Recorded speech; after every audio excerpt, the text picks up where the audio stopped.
नमस्कार, स्वागत है आपका आपके अपने चैनल उज्जवल जीके में और मैं हूं सीमा शर्मा।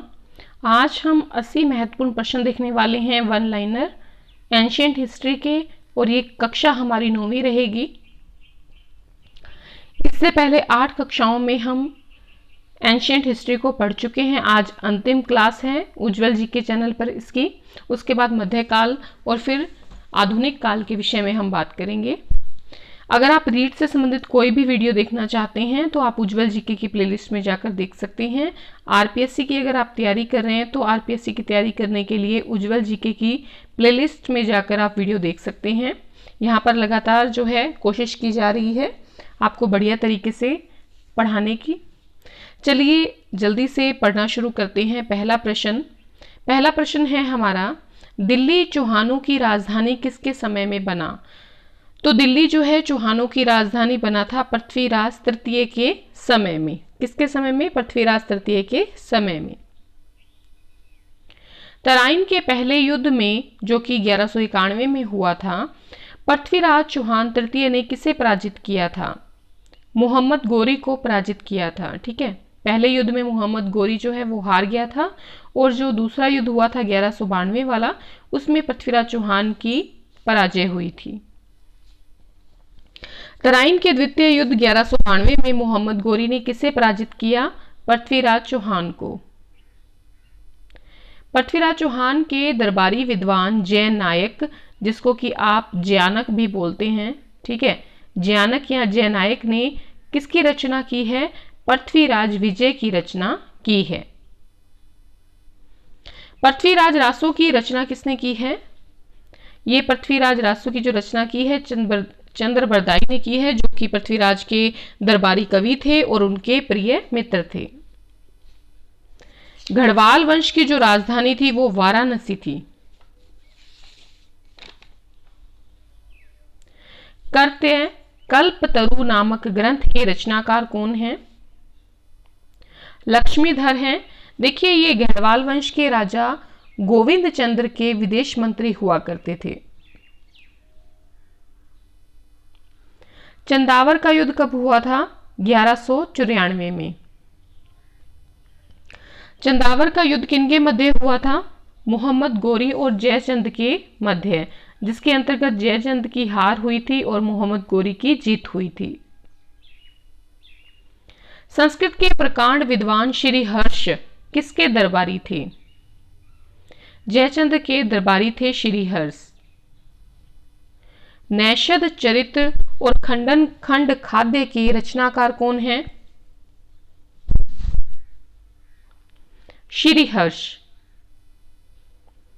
तमिल कवियों के मंडल या तमिल कवियों के सम्मेलन को क्या कहा जाता था? संगम कहा जाता था। ठीक है, टोटल 3 संगम हुए हैं। कुल कितने संगम हुए हैं? 3 हुए हैं। ये किससे पता चलता है? 8वीं सदी का एक तमिल ग्रंथ है इडियनार, ठीक है, इडियनार अगपपोरुल, ठीक है, इस पर लिखित भाष्य से जो है पता लगता है कि टोटल जो है 3 संगम हुए हैं, 3 सम्मेलन हुए हैं तमिल कवियों के। प्रथम संगम के अध्यक्ष कौन थे? पहले देख लेते हैं कि किस स्थान पर हुआ है पहला संगम। पहला जो संगम हुआ है वो मदुरा नामक स्थान पर हुआ है, और दूसरा संगम किस जगह पर हुआ है? तो अलेवे या फिर कपाटपुरम, यहां पर दूसरा जो संगम है वो हुआ है। ठीक है, पहला संगम जो है मदुरा में हुआ है, दूसरा संगम जो हुआ है वो कपाटपुरम या अलेवे में हुआ है। तृतीय संगम किस स्थान पर हुआ है? तो तीसरा और पहला दोनों ही मदुरै में हुए हैं। प्रथम संगम के अध्यक्ष कौन थे?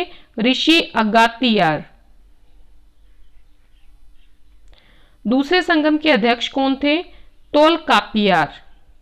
देखिए, दूसरा आपको याद रखना है तोलकापियार, क्योंकि इस द्वितीय संगम का एकमात्र ग्रंथ ही उपलब्ध है जो है तोलकापियम, ठीक है, जिसके लेखक भी यही हैं, तो आपको ये ध्यान रखना है। तीसरा संगम जो हुआ था उसके अध्यक्ष कौन थे? नक्कीरार। नक्कीरार।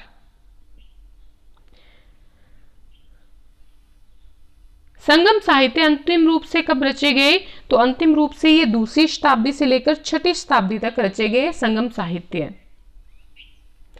संगम साहित्य कब लिखा गया? किस भाषा में लिखा गया? तमिल भाषा में लिखा गया।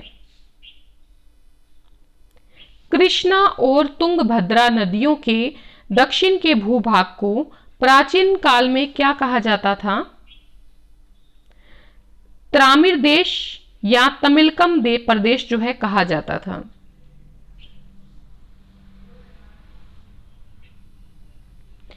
द्वितीय संगम का एकमात्र ग्रंथ कौन सा है?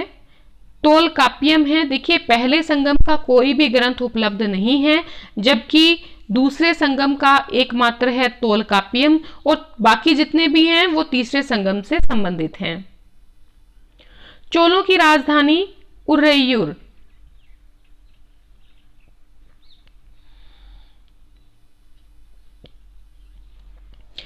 चोल वंश के किस शासक ने अनेक तालाबों का निर्माण करवाया? करिकाल। ठीक है। दक्षिण पूर्व में जो है चोलों का उदय हुआ था। कहां पर? दक्षिण पूर्व में। पांड्यों की राजधानी मदुरा थी। दक्षिण में पांड्य राज जो है राज्य करते थे। चोल राज्य करते थे दक्षिण पूर्व में और पांड्य राज करते थे दक्षिण में। ये जो करिकाल है इसका तात्पर्य क्या है? इसका शाब्दिक अर्थ जो है वो है जले हुए पैर वाला।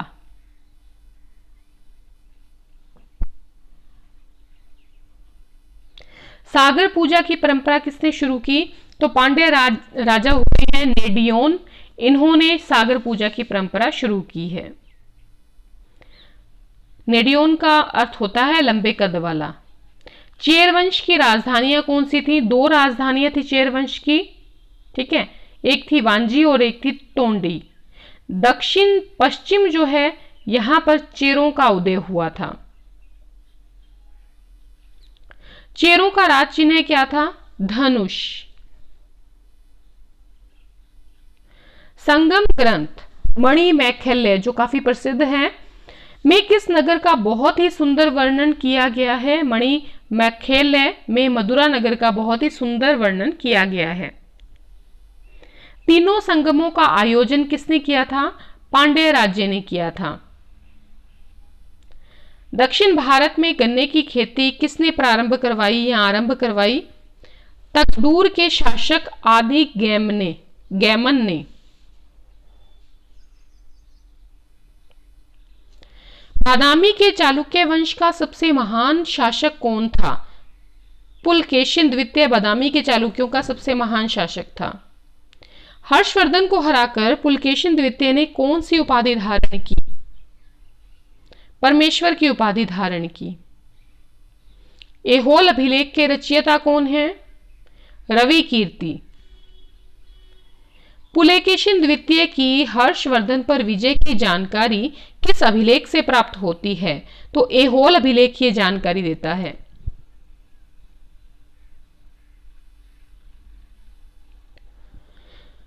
अरबों का भारत पर पहला आक्रमण कब हुआ? 636 ईस्वी में। अरबों का भारत पर पहला आक्रमण थाना बंदरगाह पर हुआ था। अरबों को पहली बार किसने पराजित किया? पुलकेशिन द्वितीय ने। फारस के शासक खुसरो द्वितीय का दूत मंडल किसके दरबार में आया था? फारस के जो शासक खुसरो द्वितीय का दूत मंडल आया था भारत में, वो पुलकेशिन द्वितीय के दरबार में आया था। पुलकेशिन द्वितीय के शासन काल में कौन सा चीनी यात्री बादामी आया था? तो देखिए, हर्ष के समय कौन आया है? ह्वेनसांग। और हर्ष और पुलकेशिन द्वितीय का समय एक ही है, तो ह्वेनसांग जो आया था वो बादामी गया था। ठीक है। दक्षिण में सातवाहन साम्राज्य के पतन के बाद उदय हुआ पल्लव वंश का। पल्लव वंश का पहला शासक कौन था? शिव स्कंद वर्मा। शिव स्कंद वर्मा की राजधानी कांची।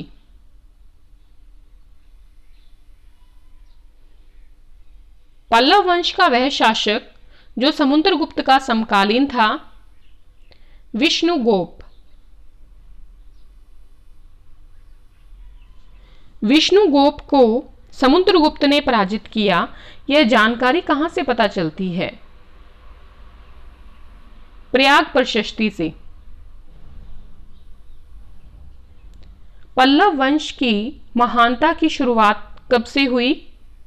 सिंह विष्णु के समय से। महाकवि भारवी किसके दरबारी कवि थे?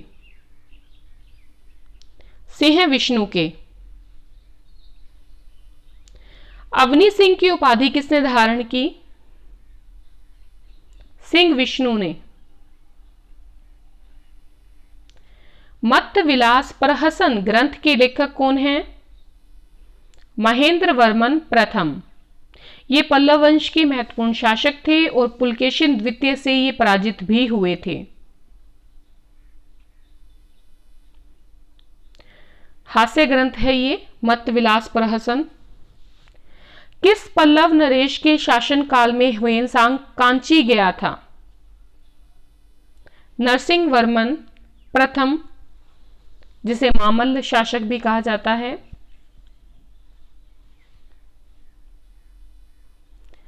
शंकराचार्य द्वारा स्थापित मठ कौन कौन से थे? तो 4 मठों की स्थापना की थी। श्रृंगेरी मठ की स्थापना जो की है वो श्रृंगेरी में की है। गोवर्धन मठ जो है ये पुरी में है, जबकि शारदा मठ जो है इसकी स्थापना द्वारिका में की गई है और ज्योतिर्मठ की स्थापना जो है वो बद्रिकाश्रम में की गई है। श्रृंगेरी मठ की स्थापना श्रृंगेरी में, गोवर्धन मठ की स्थापना पुरी में और शारदा मठ की स्थापना द्वारिका में, जबकि ज्योतिर्मठ की स्थापना बद्रिकाश्रम में। संगम युग के पश्चात पुनः चोलों का उदय कब हुआ? 9वीं शताब्दी के मध्य। चोल साम्राज्य का संस्थापक कौन सा था? अब ये चोल साम्राज्य का जो संस्थापक है ये संगम युग के खत्म होने के बाद जब दूसरा चोल साम्राज्य शुरू होता है उस समय, क्योंकि देखिए पहला जो चोल साम्राज्य है वो इतना जो है प्रसिद्ध नहीं था। जो दूसरा चोल साम्राज्य उदय हुआ है 9वीं शताब्दी के मध्य में, ये जो है ये चर्चित रहा है। तो विजयालय जो है वो चोल साम्राज्य का संस्थापक था। 850 में गद्दी पर बैठा था 871 ईस्वी तक। ठीक है। टोलम का युद्ध किसके मध्य में हुआ है? राष्ट्रकूट शासक कृष्ण तृतीय और प्रांतक प्रथम के मध्य हुआ है। ठीक है। प्रांतक प्रथम इस युद्ध में हार गया था, जबकि राष्ट्रकूट शासक कृष्ण तृतीय की जीत हुई थी। आप जब भी दक्षिण भारत का इतिहास पढ़ें तो संगम युग के जो ग्रंथ हैं उनके विषय में जरूर पढ़ें, लेखक इनके याद रखें, साथ ही साथ जो इनके युद्ध हुए हैं उनको ध्यान में रखिएगा, यही पूछे जाते हैं। और एक और बात कि जो राष्ट्रकूट या जो भी दक्षिण के जो शासक हैं इनकी उपाधियां जरूर याद रखिएगा। तो ये 3-4 चीजें आप याद रखिएगा। ठीक है, चलिए आगे बढ़ते हैं। लंका के नरेश महेंद्र पंचम को हराकर उत्तरी लंका पर अधिकार किसने किया? उत्तरी लंका पर अधिकार किया और महेंद्र पंचम को बंदी बनाया किसने? चोल नरेश राजराज प्रथम ने।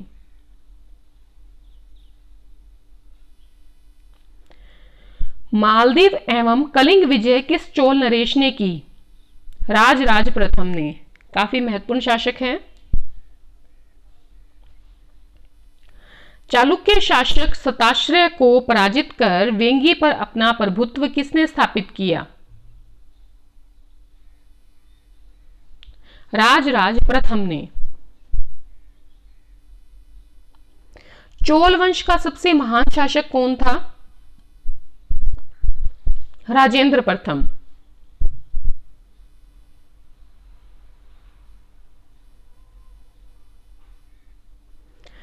संपूर्ण लंका को जीतकर महेंद्र पंचम को किसने बंदी बनाया? तो यही थे राजेंद्र प्रथम।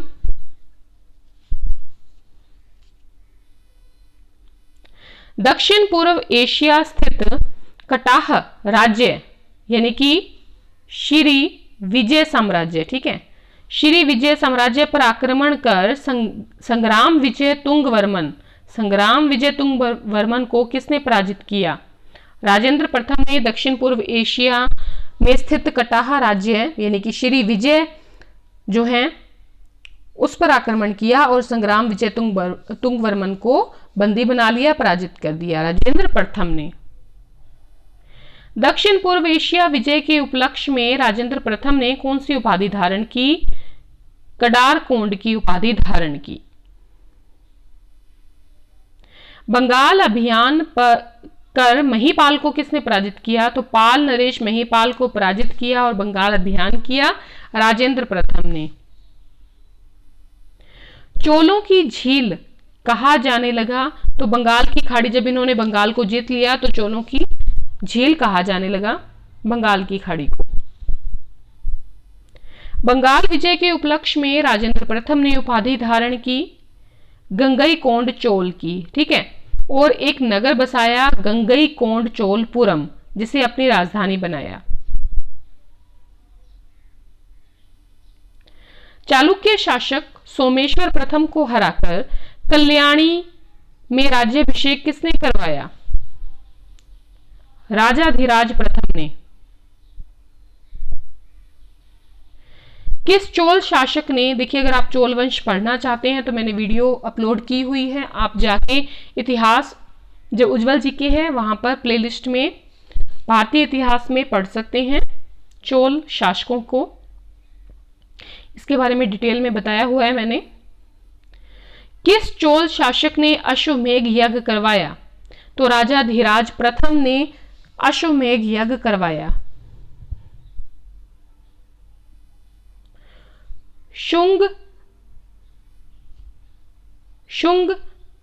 शुंगद विरतर करों को हटाने वाला किसे कहा गया है? कुलोतुंग प्रथम को। देखिए इसने अनेक छोटे छोटे जो कर थे उनको समाप्त किया था, तो इसकी वजह से इसको जो है शुंगद वित्तर कहा जाने लगा। किस चोल नरेश ने कैंटन जो कि चीन में है के बौद्ध विहार को 6 लाख मुद्रा दान स्वरूप में दी? कुलोतुंग प्रथम ने। चिदंबरम स्थित नटराज मंदिर के प्रांगण में स्थित भगवान विष्णु की मूर्ति को समुद्र में किसने फेंकवा दिया? कुलोतुंग द्वितीय ने। तो देखिए ये पूरी तरह से जो है प्रमाणित नहीं हो पाया है, इसके पीछे एक और शासक का नाम भी आता है, तो ये थोड़ा सा कंफ्यूजन वाला क्वेश्चन है। वैसे इतिहासकार जो है इसी को मानते हैं। तो चिदंबरम में स्थित नटराज मंदिर के प्रांगण में स्थित भगवान विष्णु की मूर्ति को समुद्र में फेंकवाया कुलोतुंग द्वितीय ने। कुलोतुंग तृतीय को जाना जाता है उसके लोक कल्याणकारी कार्यों के लिए। चोल काल में किस भाषा का अत्यधिक विकास हुआ? तो तमिल भाषा का अत्यधिक विकास हुआ चोल काल में। कलिंगत्तु पर्णी के लेखक कौन हैं? जय गोंदार। रामावतारम जो कि राम की कहानी है, मतलब रामायण जैसा ही आप मान सकते हैं, जिसको तमिल रामायण कहा जाता है, इसके लेखक कौन हैं? कंबन। बृहदीश्वर राजराजेश्वर मंदिर के निर्माता कौन थे? राजराज प्रथम। ये तंजौर में बनाया गया था। ऐरावतेश्वर मंदिर के निर्माता राजराज द्वितीय।